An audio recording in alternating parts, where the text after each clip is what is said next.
This is a demonstration of the Forrest Manufacturing Model 480i horizontal blade traveling table bandsaw. This machine, all the 480is come with a powered variable speed traveling table. This machine has a couple of nice options. It includes a power head raise lower, including an electronic digital readout showing the position. That's all on a control panel over there where you can't see it.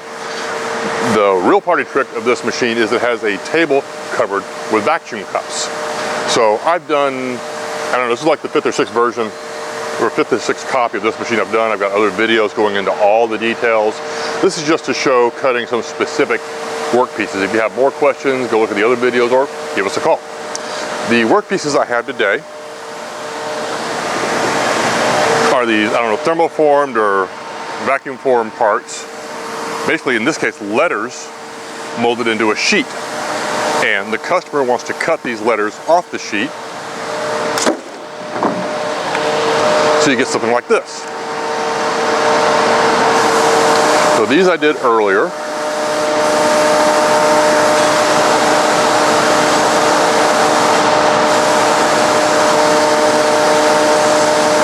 So this material, I'm not sure exactly what it is, but this customer sent me 2 different types of material. This is fairly brittle, and I found if I don't get my blade just right, the material, it rips chunks out of it. Instead of cutting nicely, it cuts chunks out of it. It's really annoying. We have found something that works. Currently using a 1-inch wide, 10 tooth per inch blade. That's a hook tooth style blade running 3,000 feet per minute. I'm going to try also using finer teeth. 14 teeth per inch and 18 teeth per inch are available in this 1-inch wide blade. I don't have them on hand, but I've got this to work. And one thing I found is we did some cuts earlier, and the blade had a little hickey in it. It had a little bit of a bend, and just that little bit of a bend was enough to cause disruption in the cut and ripping chunks out of the workpiece. It was vexing. Put a new blade on, has a perfect weld, no kinks, no nothing, so we got a good result out of that. Lesson is, you need to make sure you have a high quality blade, good quality weld, no kinks or anything in the blade, and you can get a good cut then. Feed speed. So today, my priority is getting a good quality cut. I can worry about getting a faster cut later. The important thing now is to know that I can get a good quality cut. I'm running my table feed speed at between 0.1 and 0.15 inches per second, relatively slow. That's like, it's like 6%, 7% of the machine's full table speed, so really slow. There's room to go faster. Like I say, first I need a fast cut. My controls are over here. I'm going to zoom in. If I stop throwing my stuff around, I'm going to zoom in so you can see a little more clearly.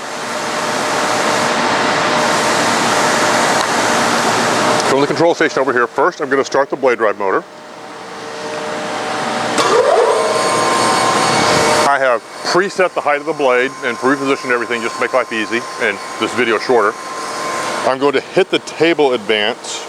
I've got the table advance set at, like I say, between 0.1 and 0.15 inches per second.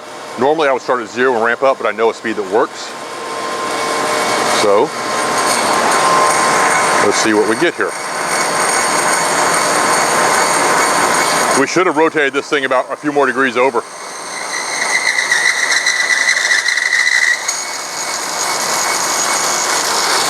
Something I didn't do, I should have.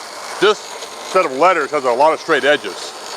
I really should have taken the workpiece and rotated like 15 degrees so it's never just catching a flat. It's always working on a thinner section, but I'm getting the result I want.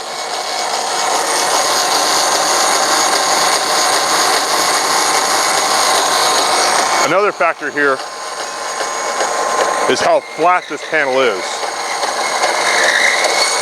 The vacuum cups will do an okay job of pulling down the workpiece.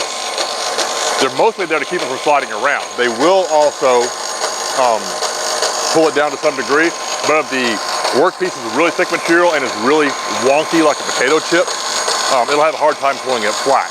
This workpiece has some of that going on.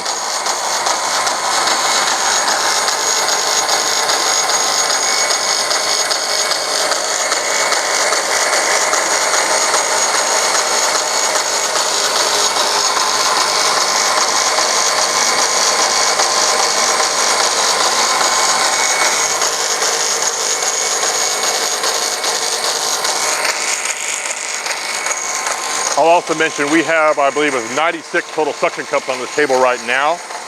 They're set up to be easy to rearrange. The plumbing underneath there is all flexible hosing, and it's easy to unplug, replug, and rearrange however you want.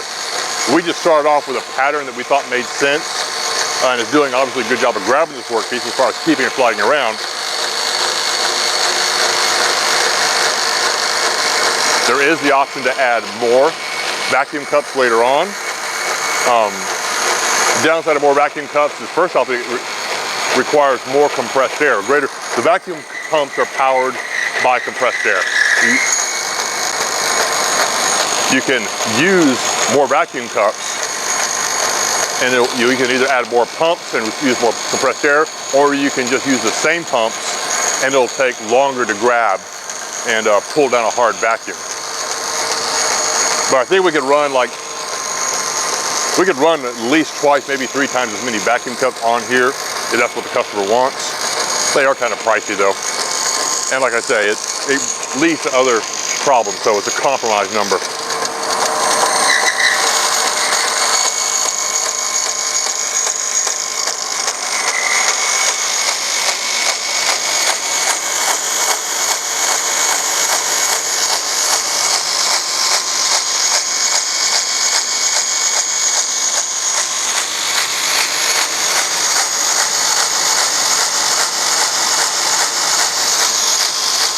Actually, I can go ahead and pull off this first part.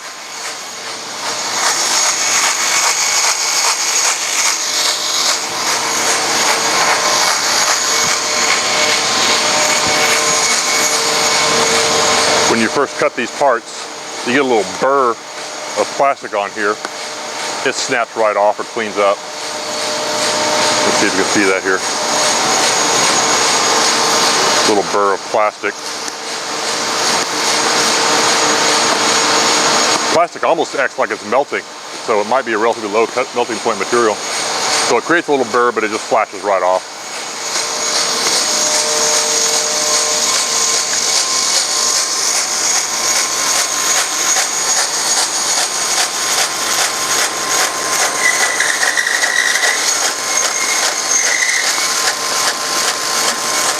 We definitely should have loaded that workpiece on at an angle, 15 degrees or so.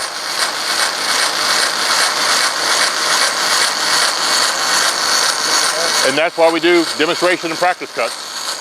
You gotta learn this stuff. Are they all the same material? I think they're different materials. These all cut the same, but the other materials cut easier.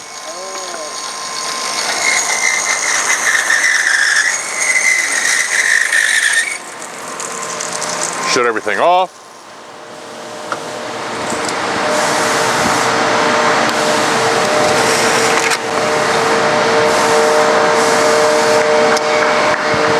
And that's what you get.